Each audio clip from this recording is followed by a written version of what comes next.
My name's Jane Ashcroft. I have the great privilege of being chair of the trustees for GoodGym. I've had so many brilliant conversations over the last year. I'm almost reluctant to come in here. However, really excited. It's really interesting to know. Traditionally, I have to do the important announcements. So we're not expecting any fire alarm practices because, of course, the weather's nice today. So we won't have to go and stand outside. If it was raining, there'd probably be a fire alarm. So hopefully, if there is a fire alarm, we go back out the same way that we came in. I understand that we gather outside the building. I also need to tell you that we are recording this event because we want to make maximum use of this fabulous research from LSE. So the event is being recorded. I hope that's fine with everybody. If you do have any concerns, then one of my GoodGym colleagues will be able to talk to you about that. Talking of GoodGym colleagues, I would like to point out I've got lots of friendly faces, well, loads of friendly faces here today. So we've got Ivo with us. Ivo's the CEO and founder of GoodGym. I think you probably know everybody in the room and they know you, Ivo. But if you don't know Ivo, then Ivo's here and is the person to ask about GoodGym. I'm also delighted to have fellow trustees of GoodGym here. So a couple of trustees, stand up if you are a trustee of GoodGym.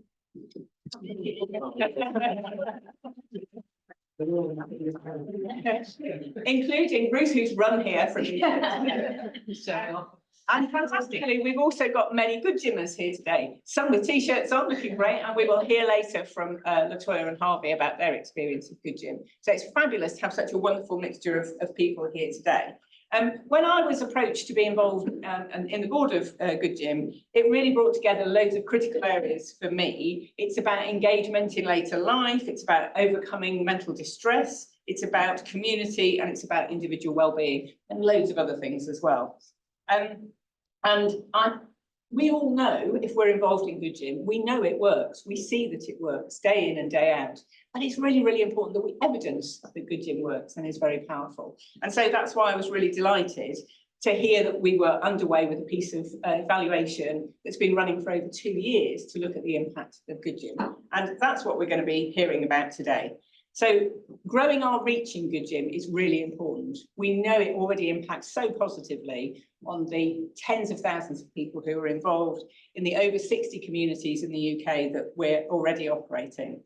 And we want to make sure that more and more people can benefit from interaction with GoodGym. So part of what we as a board of trustees are seeking to do is to extend the reach of GoodGym and make sure as many people as possible can participate. So all of you can help with that. GoodGym, we're all over social media. That's how I knew Latoya, because I'd seen lovely pictures of Latoya completing the London Marathon on the GoodGym social media feeds, which were fabulous.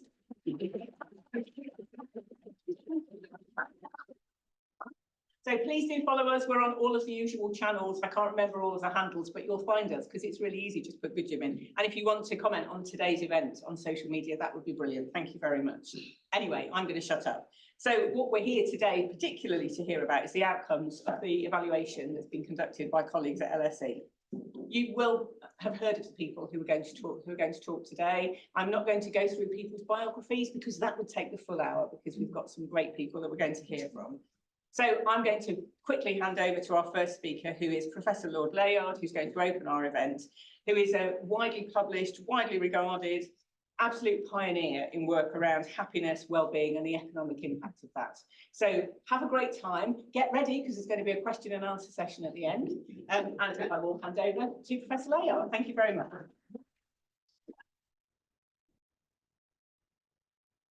Welcome, everybody, to this event and to the LSE.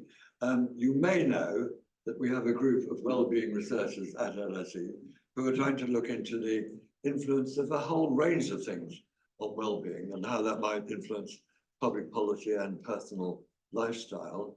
And this is a wonderful example of 3 of the key influences on well-being, which is doing good, exercising, and socializing.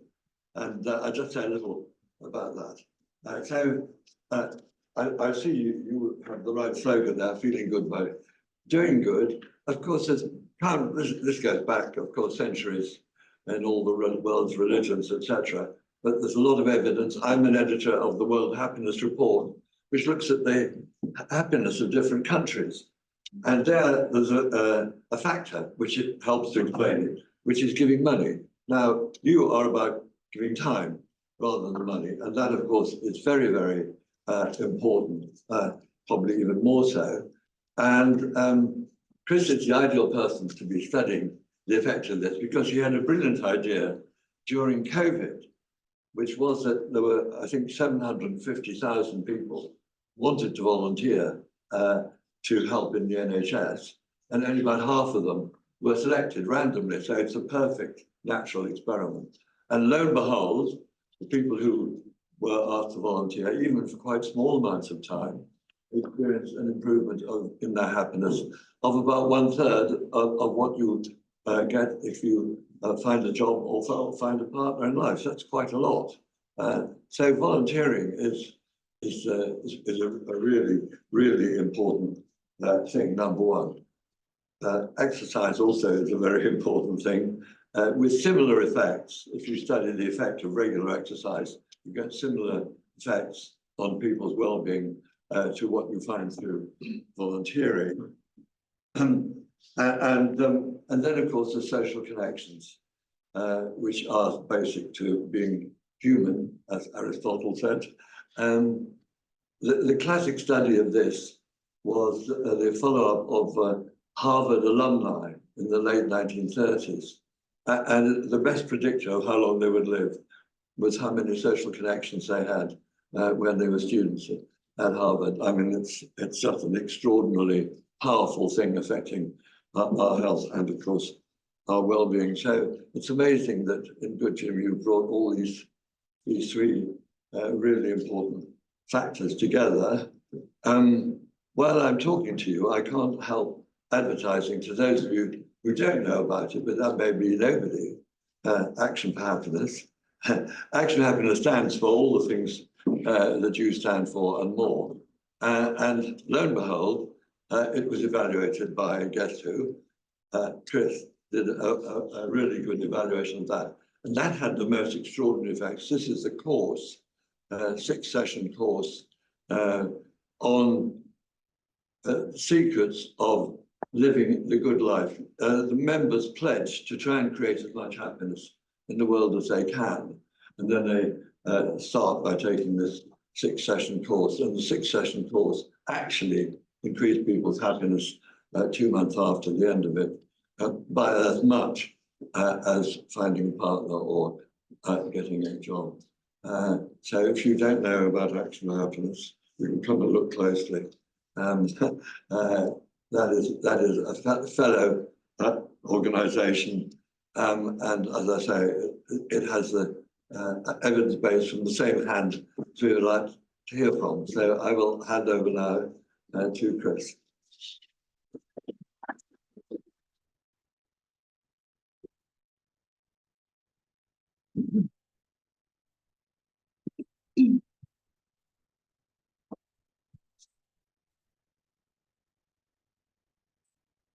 Well, thank you so much for being here this morning. Good morning also from my side. So this is the evaluation which we've done so far. So preliminary results, they might still change, I mean, to the decimal, but I think we're like pretty much there already in terms of like the main effects. Joint work with Maria Kotofan, who is here, also part of our team, and Katja Opperine, who unfortunately can't be here this morning, but who is also like integral in this team. And we simply call our evaluation Feeling Good by Doing Good, stealing the brilliant logo, brilliant motto that GoodGym already have, of course. So what we did in our evaluation, we approached Ivan's team, and they were quite open to that. It's actually like rarely that you find people like with this entrepreneurial spirit who actually have, are open to evaluations. We approached them and asked them whether we could survey GoodGymmers. And we did this. Essentially, we surveyed the universe of GoodGymmers starting, I think, in 2022, September, October 2022. And we did survey them on their well-being, their mental health, and also their social capital. And I'll talk about what this means in detail in a second. But the good point about it is we surveyed all these GoodGymmers who sort of like selected in becoming GoodGymmers.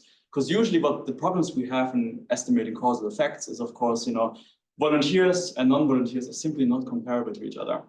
Right, they're very different. So people who select into volunteering might be more pro-social to start off with, and hence might be happier to start off with. But by surveying the universe of GoodGymmers, essentially we look at all those people who already volunteered to be part of GoodGym. And hence we sort of like avoid or reduce the selection bias, which you would otherwise have if you would simply go into data and compare volunteers with non-volunteers, right? These are very different people. So we exploit variation in participation to identify effects and also the persistence of the effects. And also what we're still working on, what we want to do is we want to sort of disentangle the effects we find. We want to disentangle volunteering from actually engaging in physical activity. Because GoodGym, which is the brilliant idea behind it, of course, combines both, which is also why we find stronger effects than actually normal volunteering.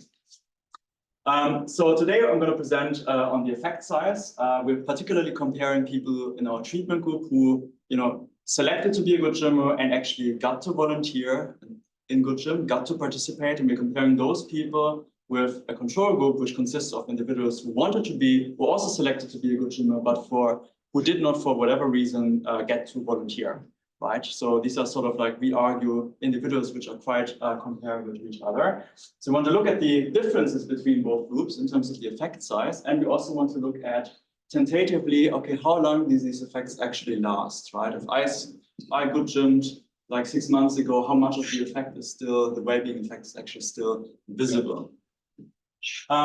So as I said at the beginning, we surveyed a sample of GoodGymmers in three separate waves. We started in October 2022, and last wave we actually did in March, April this year. And we have around between 1,000 and 1,400 respondents per wave, right? Which is, I think in total sums up to about 7% of the universe of GoodGymmers. You might argue that this is a low response rate, but actually it's not too bad. I mean, when we worked with the NHS, we got a response rate of around 2%. So actually slightly better even. And we didn't really incentivize. We did incentivize them financially, I think, at the beginning. And then later we actually incentivized survey response with providing free gear, I think free running gear. So there was some sort of incentivization, but sort of very low level. We restrict our sample to respondents whose recollection of participation corresponds to administrative records. So one good thing about GoodGym is also that we do have like administrative data. So GoodGym knows exactly when people volunteered and how much they did, and so we can rely on this data and merge this onto our survey data, and we don't really have to rely only on people's self-reports of whether they volunteered or not.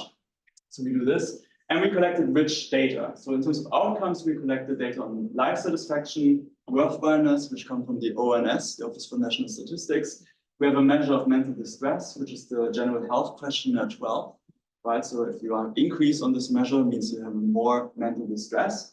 We collected data on loneliness, social capital, which is belonging and connectedness, so whether you feel you belong to your local neighborhood and whether you feel connected to your neighbors. And we look at trust in people in the local area where you're living, but also trust in strangers more general.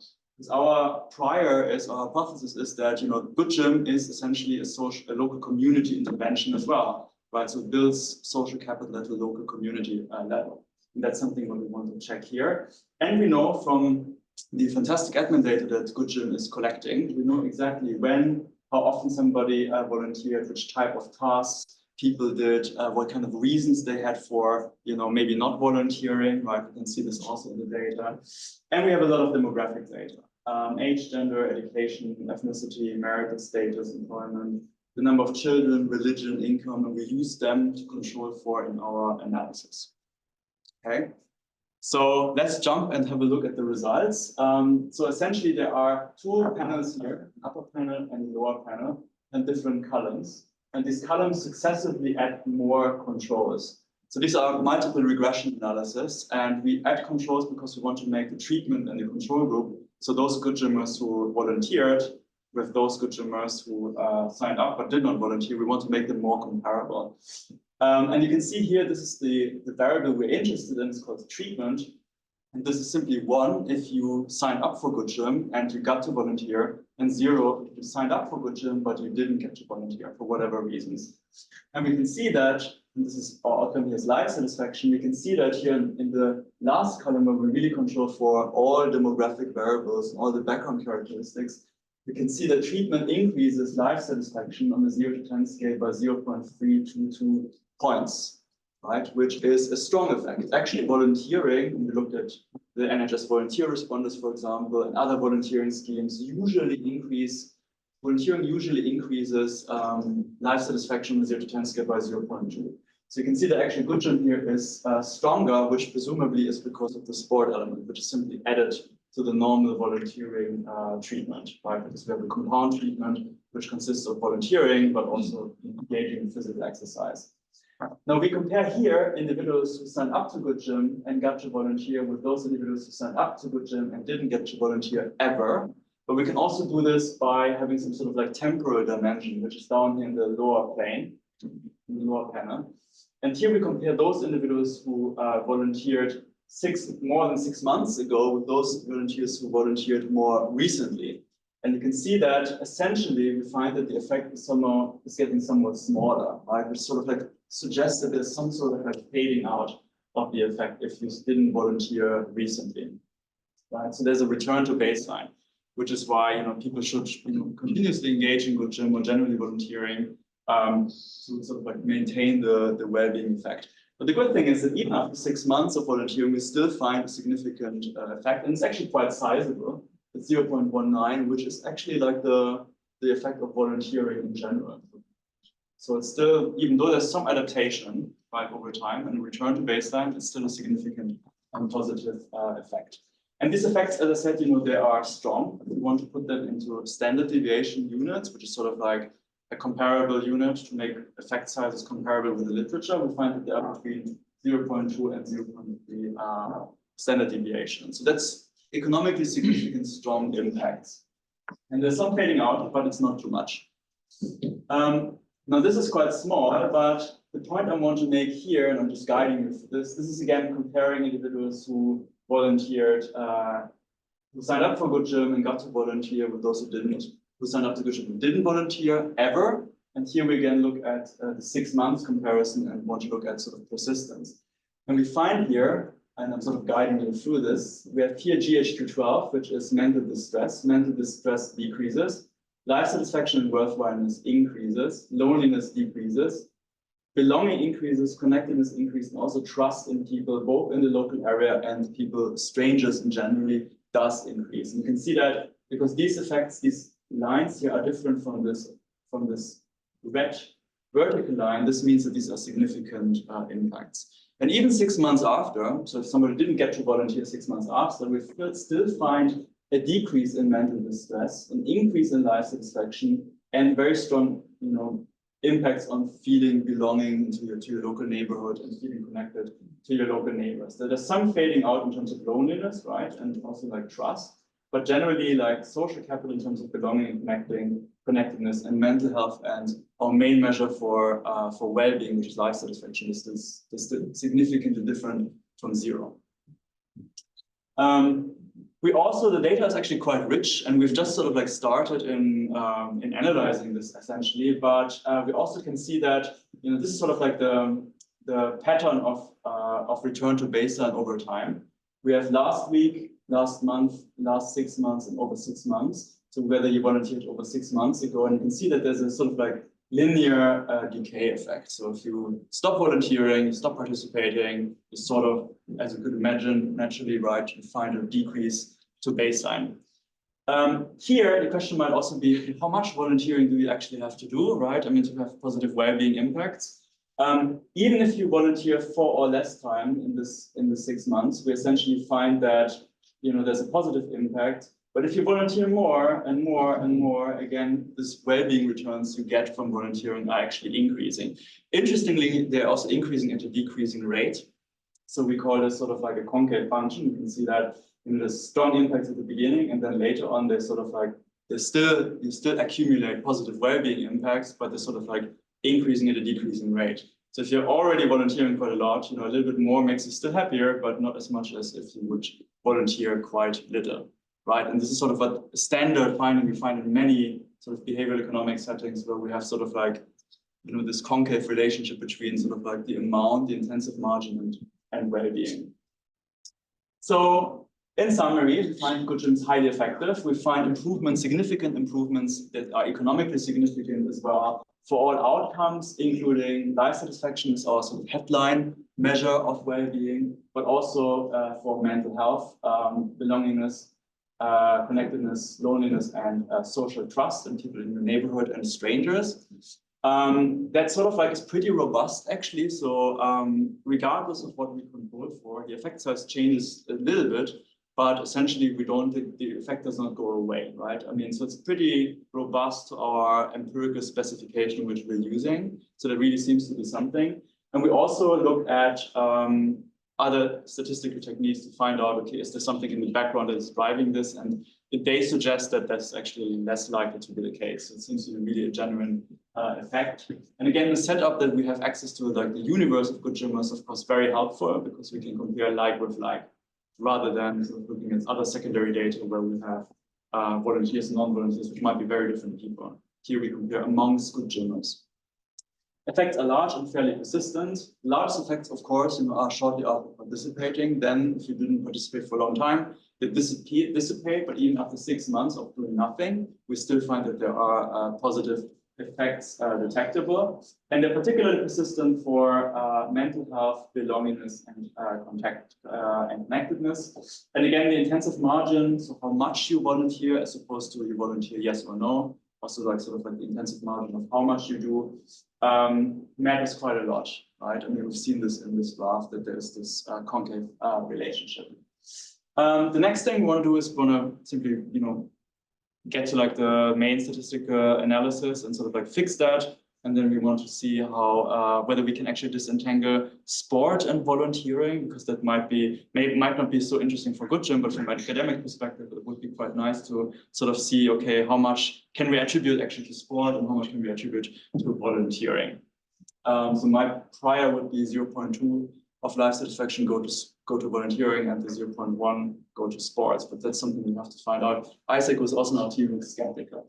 Anyway, but that's the point, is that we have admin data on these tasks, right? What people do, and some are more sport and some are less sport, and so we can sort of compare different people in different tasks. And yes, and then hopefully by September we do have a working paper which we can use to make a good case for GoodGym. That's it. Thank you.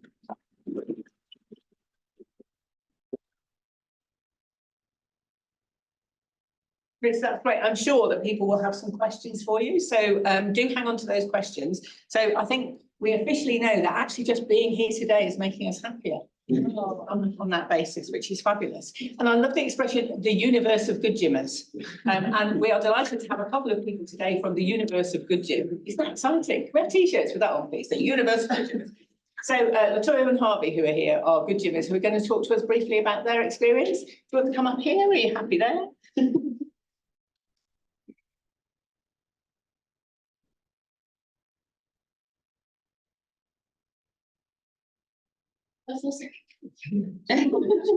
Okay.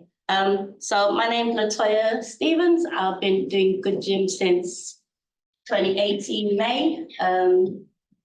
42. Just going through a bit of menopause, so excuse me if there's tears. That's one of the reasons why I do GoodGym currently as well, because it's helped me a lot in that. I also got a coach, which is basically, for those who don't know, it's an older person that you visit weekly, have a chat with, and they're called your coach because they're your reason for leaving the house. He died this week, I think, or last couple of weeks. Yeah, that helped me a lot because I hate winter. I wasn't born in this country. So when I first came here, I was like, they must stay at home. Really cold. Yeah, so that's another reason, again, why I joined GoodGym, because I needed something to get me out of the house, to look after myself, to do running, to be fit. And if I was to do it just for me, I wouldn't do it. So I think that's why GoodGym works for me. I go and I help older people. My favorite thing is to do missions, because if you don't go to an older person, for example, who's in hospital's house to move a bit of furniture, they might not be coming home. So, okay, I might not go to a group run this week because there's maybe 5 or 10 people get that task done. But if I don't go and move this furniture, that person can't make it home. So that helps me in the winter, because a lot of time people are coming home for Christmas to be with their family. So yeah, that's the winter part of it. During COVID, again, I think I experienced many different parts of COVID because I got asthma. So in the beginning, I was out doing a lot of GoodGym tasks. Then I was told to stay at home. So again, I helped GoodGym there where I was doing DBS checks. So that kept my mental health because I had something to wake up and do every morning. And, you know, there's so many aspects to GoodGym where you can help out, which, yeah, you're helping someone, but it helps you. I have a friend who's like, why do you help people if you can't help yourself? And I'm like, I enjoy it. It makes me feel good. So as much as it helps someone else, I feel good doing it. In the menopause aspect, in 2022, I realized I was crying for everything. Like, this is not bad. Before I was just crying, walking through work, and I was crying, you know, no matter what was going on, I was crying. People are like, why are you crying? I'm like, I don't know, it just happens some days. So I decided, okay, need to again focus back on myself and not so much work because I cut down the GoodGym part and I was just working too much. So I went back to GoodGym. Yes, I do still cry sometimes, but it's not like I'm walking around just tears flowing down my face anymore because I'm being active, I'm doing what I love, I'm helping older people, which is something I'm passionate about. And then again, like I said, with the hating winter run in London Marathon happens to be in May, which means a lot of winter training. So again, it got me out the house to go to group runs, go on a mission, do some runs, and yeah, complete London Marathon.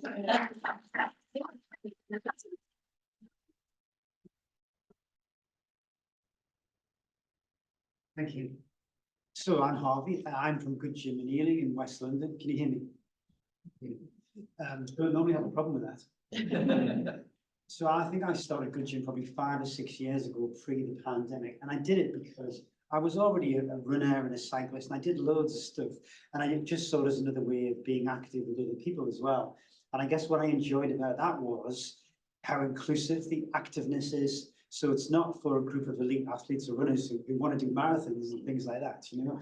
But actually, I really enjoy being part of a group who are being active, and who weren't chasing athletic targets and all that sort of stuff. So there's no pressure. It's social. You chat, you run together, and that's what was really nice about that aspect of it. But I think I had 2 further phases with GoodGym. Like Latoya, during the pandemic, obviously it was a really weird and horrible time in lots of ways.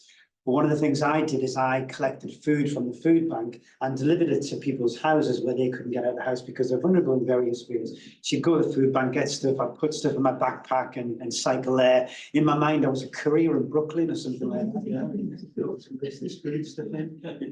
And so, you know, you ring the doorbell, leave it on the doorstep, retire sort of thing. And then you'd have a chat with them for the next sort of 20 minutes because they were desperate for human interaction, and it was really nice. They were really appreciative. You got to know this total stranger in this sort of way.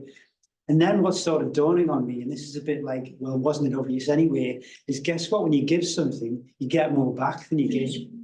Shouldn't that have been really obvious? But it sort of struck me over that time that on the face of it, I'm putting myself out to do something and to chat to a complete stranger, etc. But I really enjoyed it.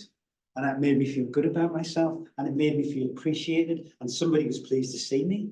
And that's really nice, you know. So that was, I guess, the kind of pandemic thing. After that, it was different again, because we do all this stuff in our communities. There is all this stuff with individual people to help them, but we also do things in our communities. So, you know, in Ealing, you know, you might be helping a quiet area in the park. We've got a theatre for people with learning difficulties. You know, you might play the corridor, you might take down the sets at the end of the season of showing something. That, for me, got me connected with my community. And large cities are sometimes places where you can feel very isolated.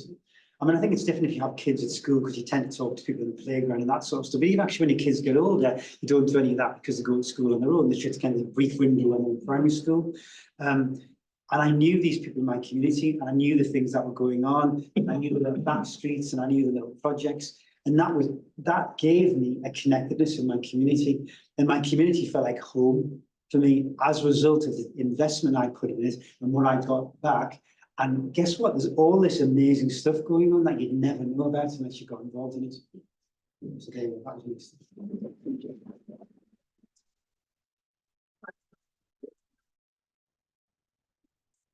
Wow. So between them, Harvey and Latoya have done over nearly 1,000, I think you're up to between you, good deeds, which is incredible. And across the country, there are good gymmers everywhere doing good deeds. So what lovely examples. Thank you so much. So our last speaker, I'm going to ask Ingrid to just say a few words about your involvement with GoodGym and with the evaluation. Thank you, Ingrid.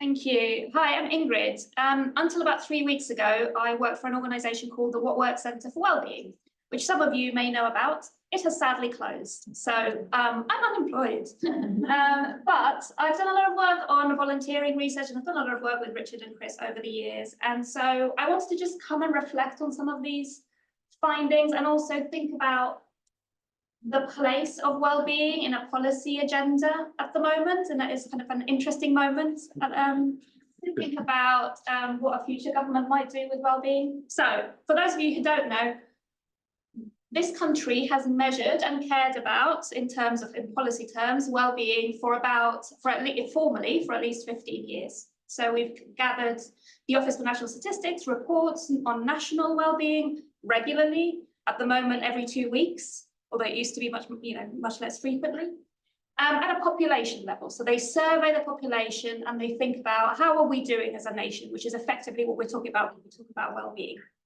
They do that in the same way that they measure GDP. So we have these twin parallel ways of measuring whether we're doing well as a society and as a country. And I think that's really important. And evidence like this feeds into that story, tells people not only how are we doing as a nation at a population level, but what are the things that are helping us to be well? What are the things that are helping, especially people with low well-being, to increase their well-being? Because that's, at the end of the day, something we particularly care about. So we've been doing that as a nation for a while, and the What Works Centre for Wellbeing was set up 10 years ago. For 10 years, what we did was gather together all the research that looks at wellbeing and translate it. I spend a lot of time translating academic research and asking researchers to put one graph per slide. Practical advice to say, here's what this study shows. What do we know if we look at 30 studies or 100 studies? And how can we transfer those findings for other charities who might not do the same things that GoodGym does? And how can we use it to help GoodGym do the next bit well? So that's what I used to do. And I think there's a risk at the moment, especially when there's a risk in general when things feel very precarious, when it feels like there's crisis after crisis, and where people are just about surviving, that we lose sight of well-being as a thing we should be aiming for. It feels like a luxury. And I think that's a risk, and something that I hope people think about when they go to the ballot box, because I think there's also an opportunity. If you don't aim for well-being, if you just aim to help people survive, you're going to miss your final destination. You need to aim for well-being in order to help people thrive, not just survive tricky economic times and tricky global times. So I think in order to make good policies that enable people to thrive, we need good evidence. Evidence like this that can help you make decisions about where to go next. And one of the things that I wanted to say about this type of evidence is that it gives you a really good story about, does something work? Does GoodGym work? Yes.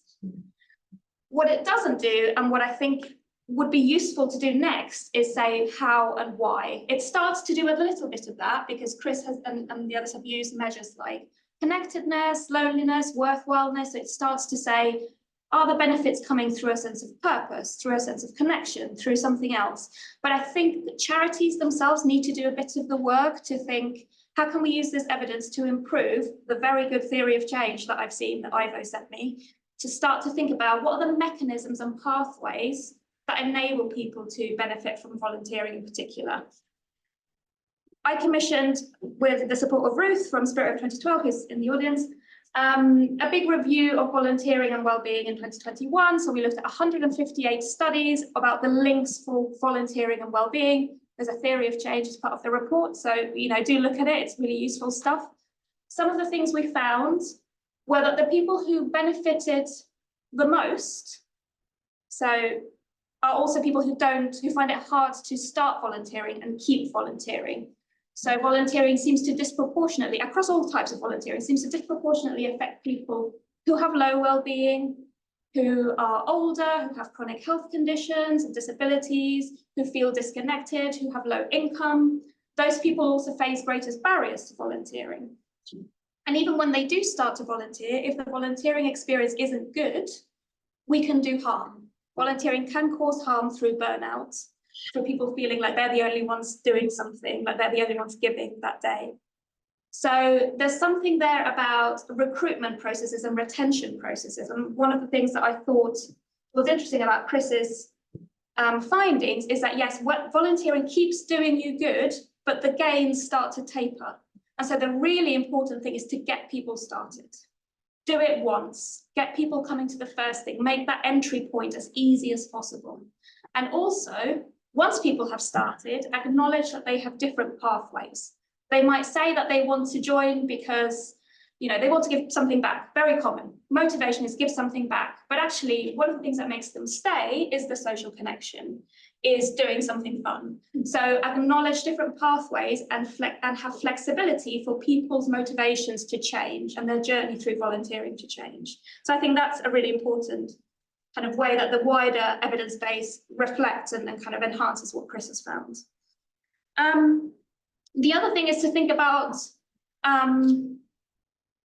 lifelong volunteering, because about 1 in 5 people in this country volunteer regularly, but actually almost everybody volunteers at least once in their lifetime. But the earlier you volunteer, the more likely you are to keep volunteering. So is there something about creating good habits for volunteering that can start early in life, that can be built so that even if you naturally drop out of volunteering, you still find it easy to come back because you remember the good that you felt when you did it. So that's something to think about. Age, how and when to recruit people. One of the findings from this report and others has been that volunteering has a buffering effect for life transitions. So when people become unemployed, when they retire, when they become bereaved, when they have a baby, all of those things that causes a risk in a dip in well-being, those are really good opportunities to recruit them as volunteers. They're really open to good volunteering experiences that make, that fit their lives at that time. So thinking about when you recruit in someone's life so that you catch people before that dip. And the other thing to say is the physical, I haven't said anything about the physical activity bit because I'm not particularly interested in it, but I think it's actually, yes, it does provide this additional boost. And I think, Chris, when you're looking at your next stage, it'd be really interesting to think about 2 things. One is, what happens when people have to stop because they can't do the physical aspect? So what happens when they have a diagnosis, which means that they can't run anymore?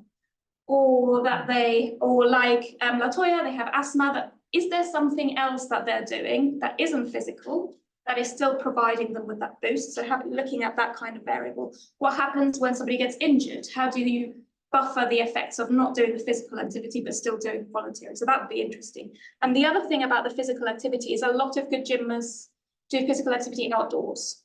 In fact, I think probably most of them. So what is the additional effect of outdoor activity rather than just physical activity? Because I think that's another potential boost to the results. And that's it. The last thing is, when I was at What Works, I wrote an online guide on how to do a wellbeing evaluation if you're a charity. I'm pleased to say that that still exists. We haven't lost it when we closed. It's now, I've taken it to the BCSE Observatory at Nottingham Trent University.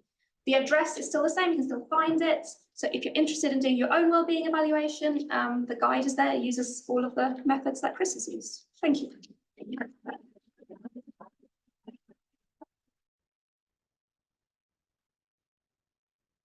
Thank you, Ingrid. Loads of really great information and advice there. So we've only got a few minutes left, but I wanted to give people the opportunity to ask any questions or make any comments. So if you want to ask any of our speakers anything, or indeed ask anybody else who's lurking in the room, is there anything, what's been triggered? We've learned about the experience of GoodGym, we've learned about the evaluation of GoodGym, and we've learned about the connection of how to make stuff work.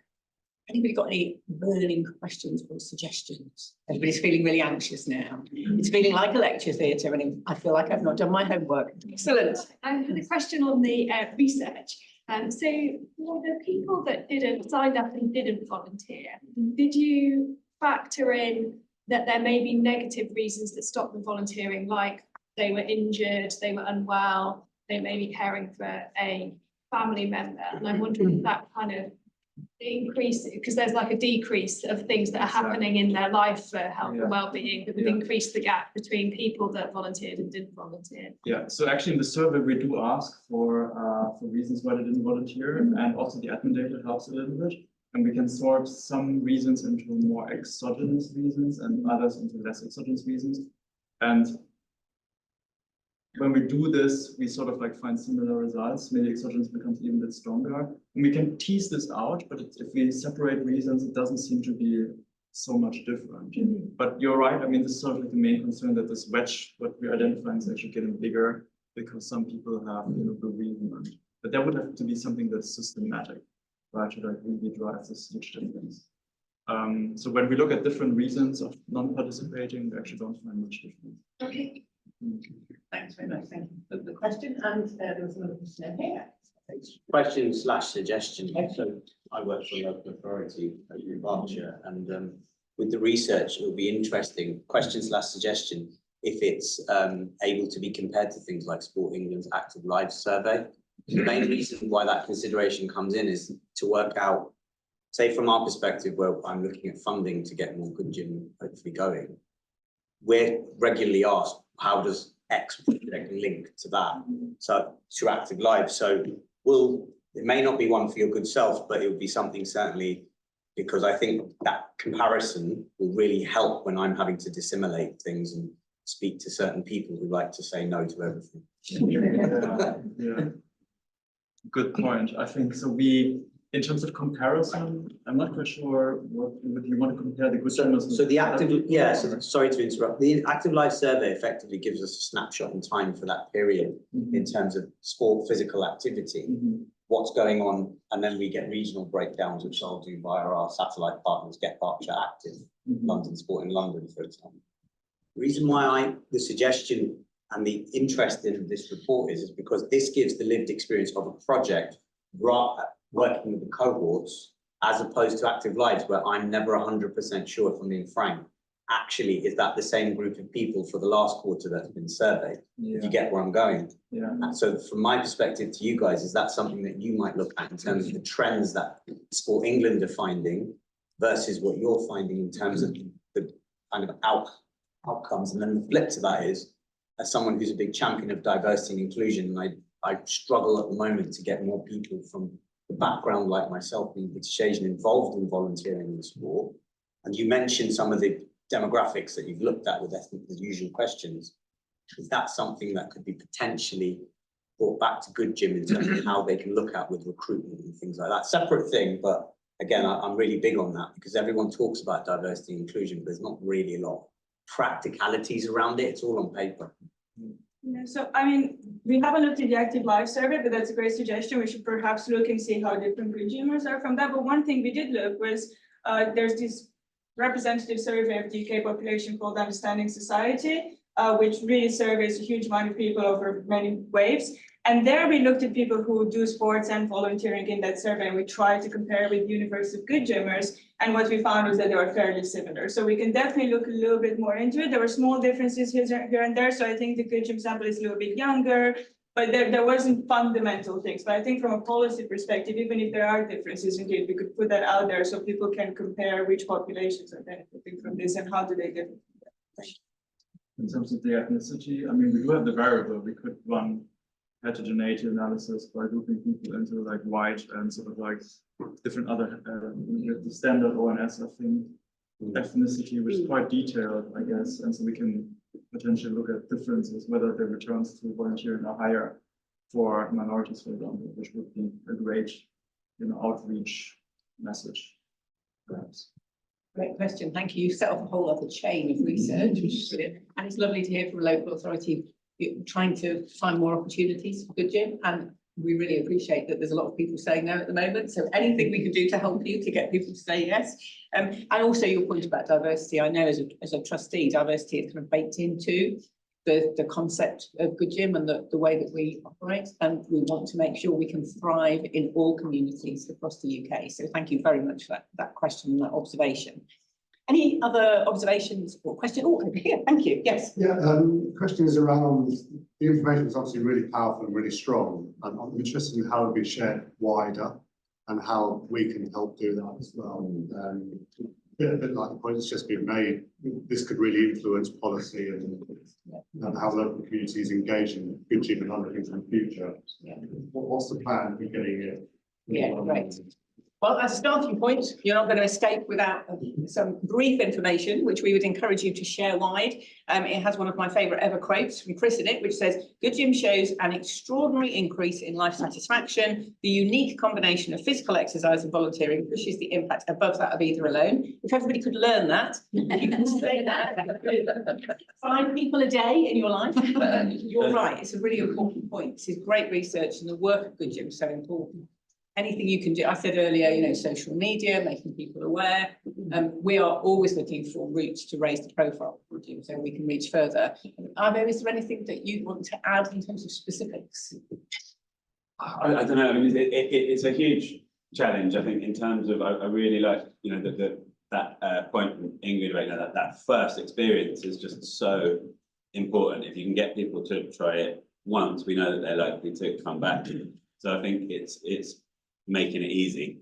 How can we make it as easy as possible for people to get involved? And we know from other surveys that proximity is the thing that makes the biggest difference to people. So we need to do something that's very close to your home. I know that from personal experience. Yesterday, I signed up to do a GoodGym task 0.7 kilometers from my house because I knew I wanted to get up early today, and I wouldn't have done it probably if it wasn't for 0.7 kilometers. And I don't mind a bit of running, but it was just more convenient, and so I could go.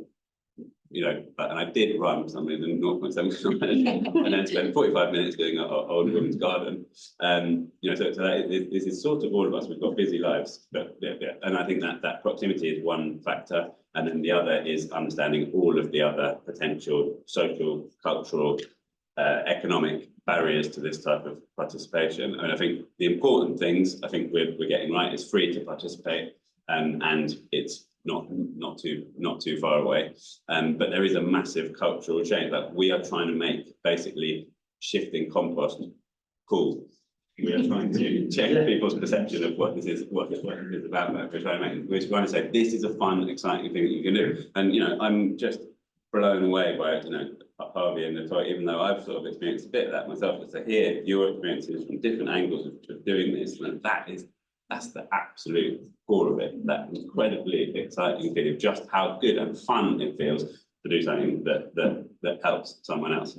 I'm constantly sort of annoyed, obsessed by the fact that the world now sells community. The people that sell community are like Coca-Cola. They are these big brands that are selling this idea of connection and familiarity, and you know, or a beer brand that will say, you know, buy this beer and you will have friends and life satisfaction will go through the roof. And generally it won't. I don't know if we've got the comparative study from Chris on beer, but it doesn't work as well as GoodGym does.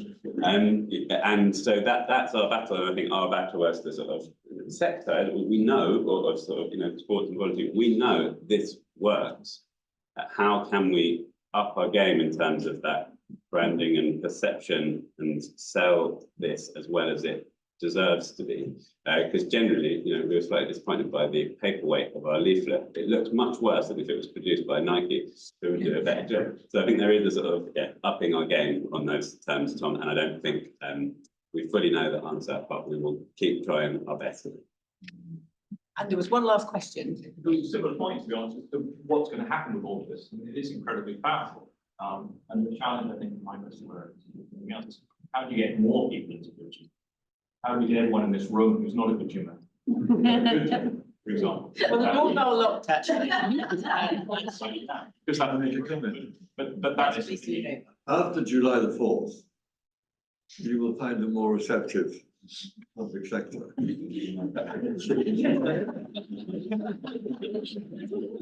Which is also the election outcome already. Completely enabled. But that is, and involvement, it takes lots of forms. So yes, personally, if you're excited by what we're talking about and you're not a good gymmer, please do sign up. But also many of you in the room are here with different hats on. You're from charitable foundations, you're from influential organisations, you're from local authorities.